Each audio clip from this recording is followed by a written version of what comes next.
Jetburn has only been released for 1 week, and we are already hearing grumblings about Ryukyu. And I believe that most of these grumblings are actually misplaced. Now, don't get me wrong, I do believe that we have a Ryukyu problem, and it's a pretty serious one, but it's not the one that you've been hearing. Let's talk about the problems that we've been hearing about. First of all, I've seen a lot of concern that this character is a top 5 character in the game, maybe the best character in the game, and I just don't agree with this. If you watched my tier list from last week, you'll notice that I put this character in the A+ tier. I had 10 characters in my S tier. I was putting 10 in each tier. So I put her in my A+ tier, but I actually think she's probably like the 15th, 16th best character in the game. I do think we'll see some Ryukyu players make top cuts at the December 2nd official webcam event next weekend, but I would personally be very shocked to actually see Ryukyu win that event. I think most of the Ryukyu players that make top cuts are probably all going to get beat in the first few rounds of top cuts. I don't think they'll go beyond that. However, I do think this character is going to be a menace at the locals level. Typically at locals, people want to play more like gimmicky, fun, combo-based decks, and they're not trying to like take it uber seriously like the higher competitive level events. And so you're going to get people who have just started the game. They think Ryukyu's a cool character, and so they make a Ryukyu deck, and then they just pummel everybody at locals. So probably more of a locals feels bad character, more so than a high competitive level feels bad character. Don't get me wrong, I do think this character is going to be quite good, just not consistently trashing events and taking down championships level good. All right, am I upset about the response, that it's not limited to a number of times per turn, or that it's not limited to only your turn and not the rival's turn? And I'm really not upset about this because the response is already gated into after you play a card that has no abilities. And that's a pretty serious that's a pretty serious limitation, because now you're playing blank cards, and you would prefer to be playing cards that actually do things. So I'm really not upset about the response. Is momentum too free? Yes, momentum is too free, but this train has already left the station. It just is what it is. For example, my Mirio deck that I did well with at Nationals, I was using Phantom Threat to go into my momentum on turn 2. I was using Rejuvenating Smash with Raiding the Villain's Hideout so that I could get momentum on turn 2. We have a ton of ways to get momentum for free. We saw like the True Form All Might deck that was going crazy for a little bit was using Cremation to get their momentum early. We see, Capture Evildoers steals the momentum to get momentum early. We've had 10, 20 cards printed in just the last 2 sets that allow you to get momentum on turn 2. So this problem is already a little too out of hand, and it just is what it is. You know, in an ideal world, in an ideal universe's world, according to David, you would build on turn 1, attack on turn 2. If those do damage, you get rewarded with momentum. On turn 3, you can use your momentum. And then maybe on turn 4 or turn 5, you can use your deadlock abilities. And you see how the game kind of ramps up and what's open to you to be available. However, at this point, momentum is just a turn 2 reality. And so many cards would have to be eroded or banned for this not to be an issue. And yes, Ryukyu is like the ultimate manifestation of this, right? We used to be playing characters like Denki 2 and Mount Lady 1 just to get 1 momentum maybe in a turn cycle or 2 momentum in a turn cycle. And we were actually playing those characters if you want to do like a funny momentum-based combo deck. Ryukyu is taking this 10 notches higher by saying that you're going to be able to do this every single time you play a blank card. But I don't think that this is the fundamental problem with this character. Should Capture Evildoers have been banned? Yes, Capture Evildoers should have been banned. I think this is pretty much a fact. And in my opinion, this is a fact that Capture Evildoers should have been banned.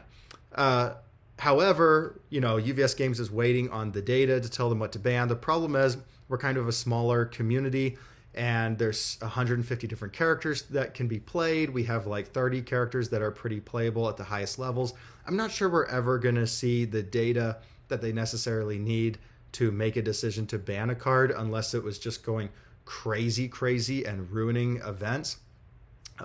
So Capture Evildoers, yes, it should have been banned. However, when it comes to Ryukyu, Capture Evildoers most of the time is like, it's the difference between killing your rival once and killing them 5 times over. And ultimately, it really doesn't matter as long as you killed your rival, right? As long as you won the game. Capture Evildoers sometimes can feel a little excessive. A lot of times, I'm not finding this to actually be the true difference maker with Ryukyu, if that makes sense. Now, don't get me wrong, very, very powerful and does enable some crazy turn 2 kills, but most of the time it's just kind of overkill. The deck is already strong enough on its own. Dragon Impact shouldn't commit the rival's character. This isn't the first time we've seen a card like this that's quite character gated that can commit the rival character, like we saw the Midnight set 3 card that committed a rival's character. And I do think that Dragon Impact is enough of a Ryukyu only card to where it doesn't really matter too much.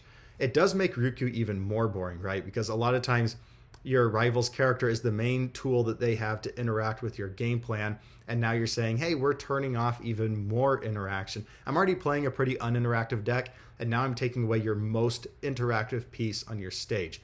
So it is a problem in that sense, but that's a symptom of the bigger problem, the real problem that I'm going to get into.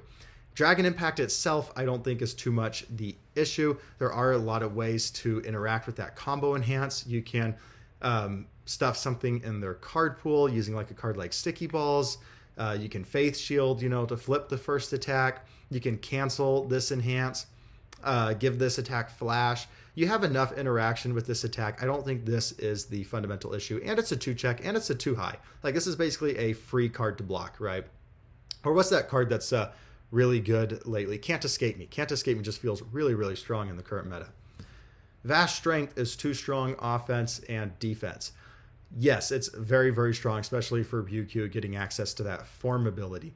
I think it's really fun for all the other characters, though, to have a defensive tech piece like this. And it is a 3 mid block, and it does check a 4. I don't think Vast Strength is the issue here. The response works with their 6-check foundation. I think this is actually pretty cool. I think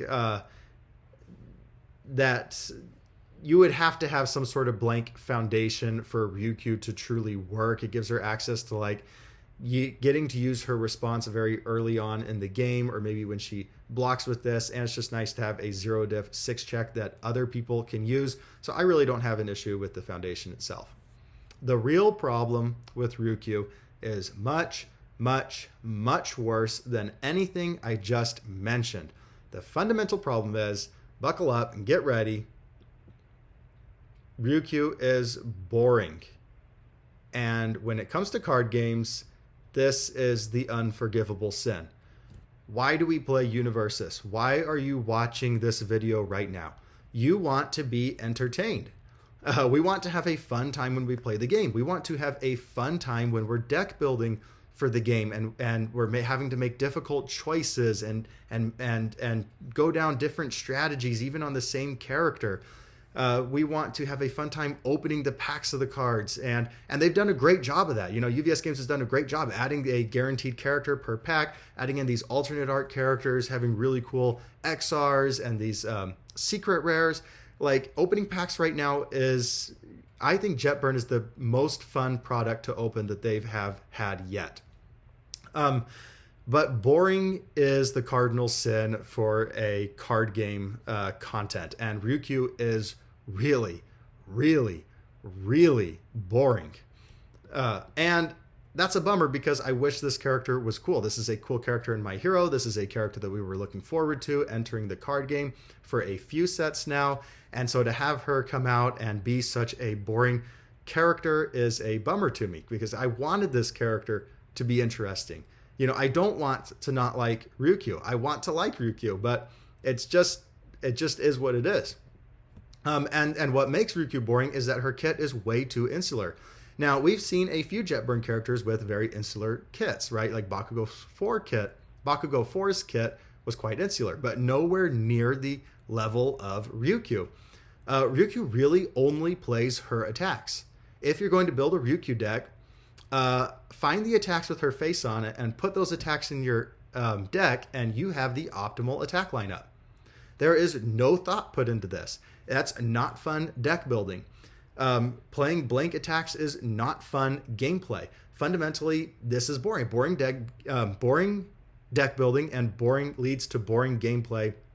It's boring for you, and it's boring for the rival sitting across the table. Let's just prove my point here and go look at some Ryukyu lists. Let's go to UVS Ultra and say decks with this card. Now, I have not really pre-planned this. Let's just jump into these lists and see what we find.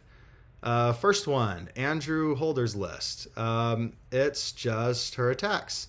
And we're 4xing number 10 Pro Hero, 4xing Dragon Power, and 4xing Vast Strength, and Capture Evildoers. So all of Ryukyu's cards pretty much. Let's look at this next one. Oh, this is just her attacks, except now we've added Air Force Blast. Blank attack from Jetburn that was pretty much made as, Ryukyu support. But it has Midoriya's face on it, but it's Ryukyu support. Let's look at this next one. We have Ryukyu's attacks, but this time plus Back Alley Haymaker. Although I don't think anybody would say Back Alley Haymaker is an interesting card at this point.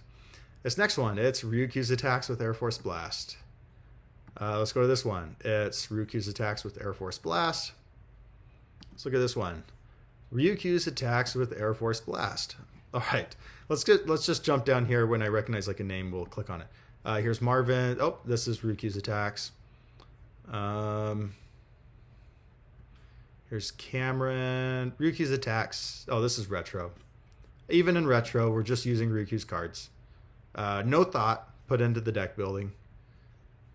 I shouldn't say no thought put into that might be a little offensive to everybody who built these decks. I'm saying this at a character, not at these people, not at everyone who built these decks. I'm saying this is a character level problem, not a player level problem. Let me be clear on that. This is Tim Keefe, world champion. Just Ryukyu's attacks.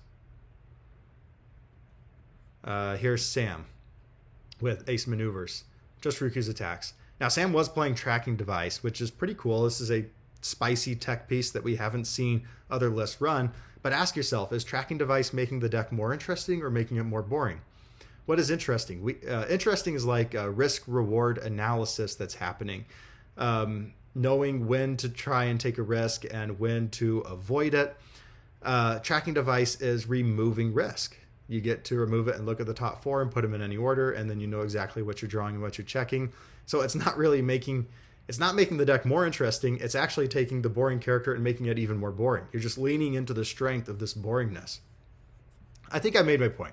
On the UVS Ultra lists. You can see that everybody, it doesn't matter if you're a beginner in the game or if you are a former world champion in the game, your attack lineup is the same. It's Ryukyu's attacks, 4x them, put them in your deck, you're good to go. You found the optimal attack lineup. And you just shouldn't have a person who's played the game for 1 month making the exact same choices as a person who's a world champion. That, to me, shouldn't happen. The world champion should be making, really interesting deck building decisions that maybe the beginner doesn't see. But here we don't find any of that because the character is very self-fulfilling with what she wants to happen. 2 months ago, I reacted to the design teaser of Jetburn, where they told us like 20 things that would be happening. And one of them was they said, hey, a character is going to care about blank cards. So let's check out what I said when that happened. And so the character is going to have to be kind of cracked to make the attacks work. But then the problem is nobody else will play those attacks. And I don't think that's very fun from a design standpoint. I think it's fun when you have attacks that work for a character, but then other characters can also incorporate those attacks into their lists. And I just don't see any other characters in the My Hero format playing attacks that are blank. Again, unless they are super well statted, like 4 diff, 5 high. Okay, I think you got the point. Basically, I said nobody else is going to want to play blank attacks. So it's going to be an insular kit, right? And that the character would either be terrible, or they would have to make the character really unfair to make the character worth playing. And here I think we've gone the direction to where it's a little too unfair for how simple it is. Okay, I already did that. I went out of order a little here. Okay, but let's just play devil's advocate for a little bit. You might say, hey, other characters are boring too, right? Like Mirio, Jiro, Tokoyami. These characters are all just as boring as Ryukyu. And I would say, heck no, not even close. Jiro has a lot of different ways that she can be built right now. Are you going to play the Staff Strike variant? Are you going to play the Future is Now Cannon Blast variant? Are you going to play Falling Skies? Are you going to play like a double jab pummel, pillar swing? Are you going to use instant explosive release? There's so many different ways this character can be built. I made a video on it just a few days ago. Go check it out if you haven't yet. I think Jiro's a lot of fun in this format right now. Playing good Jiro has been really, really fun the last week for me. Let's look at Mirio. Sure, good punches have been good for a while, but there's so many of them that it actually does make for interesting deck building decisions and interesting gameplay. Are you going to play one Texas Smash? Are you going to play 4 Texas Smashes? Are you going to include Back Alley Haymaker? That's a real choice in Mirio. I chose not to run Back Alley Haymaker in my Nationals list. How many Phantom Threats are you going to play? Are you going to play Rejuvenating Smash in the Raiding Villain Hideout? Or are you going to go for this Pull No Punches list? Do you want to go with this like Stun Heavy package with like Heroic Strike and Back Alley Haymaker? Are you going to play cards like Calorie Counter? Are you going to go with Rewind Throttle? Or are you going to pick Hardened Jab? There's a lot of choices to make here. Way more than Ryukyu's getting access to right now. And Jetburn just released a lot of Slam support on the Chaos symbol. So I think Mirio's probably quite competitive. There's probably a Slam Chaos Mirio list that's surprisingly competitive. Tokoyami, we just saw Daniel Nelson make top 16 with Tokoyami. And he was playing 4X inverted knife throw, which was a really cool tech piece for Tokoyami. We just saw Manifest release, which added a new depth to this character. The fire list has been continually getting better. There's a lot of different ways that Tokoyami can be built. All of these characters are much, much more interesting. Now, yes, they are aggro, and aggro is always going to tend to be boring because if you're at the highest competitive levels and you're playing an aggro deck, you want your deck to be like 50 cards because you want to consistently see the cards that you want to see. And you want to win on turn 2 or turn 3 before your rival gets their stage set up to play a ton of interaction. So aggro as a strategy is just inherently boring. But if we look at these characters compared to Ryukyu, you know, if we had like the most interesting characters here and boring characters like Mirio, Jiro, Tokoyami here, and like somewhere way over there is where Ryukyu is. Yeah, let's just say I walked from here to California. I'm in Texas, and that's where Ryukyu is level boring. I don't know if that direction is east or west, but if it's east, it just makes it just drives my point further home, right? All right, but it's good to have a beginner character, right? And yes, it is. That's why we have Clash decks. You know, these characters are designed for beginners and to have a deck right outside the box. I don't want basically a hidden third Clash deck character in my in the main product. We already have the Clash decks, so I don't want another beginner character on top of that. But Ryukyu's kit was good for sealed, right? And yes, it was. I do agree. It made sealed a better experience. If I opened up Ryukyu's attacks, those were immediately going into my sealed decks. They were just nice stats. And since you don't care about symbols, you're just immediately putting those in. Personally, I played Asui 3 for my pre-release. I had a really good time, and Ryukyu's kit did help that. I'm not going to deny that. I'm not going to argue with that. That was nice to have. However, should sealed be your main focus? The main focus should be standard, right? This is like letting the tail wag the dog and not the dog wag the tail. The side quest should not be the main focus. And so where do we go from here? Fundamentally, I don't think this is going to be too much of an issue going forward. Capture Evildoers will rotate out of the game in February when Yu Yu Hakusho drops. And so even if Capture Evildoers is not banned, it's going away soon. In less than 100 days, we'll be saying goodbye to it in the standard competitive format. When Capture Evildoers goes away, Ryukyu probably loses a little bit of consistency, probably drops from like 16th best character to like 40th best character. And then Ryukyu's not really an issue at that point, at least at the highest competitive levels. She will still be a locals issue. And I think if we really, truly care about locals play, then Ryukyu's just not good for locals play, in my opinion.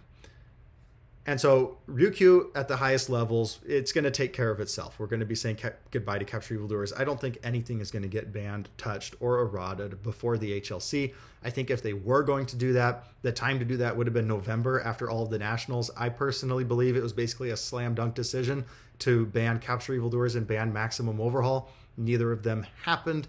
I'm bummed at that, but I understand the reasoning, and so I'm not mad by any stretch of the imagination. But Ryukyu's going to kind of take care of itself. And if you're interested in how to defeat this character, Undefeated at Locals makes some really good content that I've been enjoying quite a bit over the last few months. They made a video on this just this past week, the top 20 cards to slay the dragon. Yeah, 20 and so cards, they go. It's a 20-minute video. Me and Edgar have gone through the entirety. All right, and they're just going to take you through a lot of different counters. Typically, I like to create a video like I made how to crush Jiro, how to crush Overhaul, how to crush Mirio. I just don't really feel like doing that with Ryukyu. I plan for this to be my last Ryukyu video, just because I find this character boring. And so I don't, fundamentally, I make the content that I find really interesting. And so if you're looking for counters to Ryukyu, go check out Undefeated at Locals and their video on it. Again, I watched it and I enjoyed it. And I know that if you watch it, you're going to enjoy it as well. And that is going to do it for me. Again, my problem with Ryukyu, and I hope I don't sound like I'm complaining too much here, because I'm really not. It's just that we do have a Ryukyu problem. I think it's just a different problem than people were expecting. Ryukyu is boring, and when it comes to a card game that we are all playing so that we can be entertained, boring is not what you want.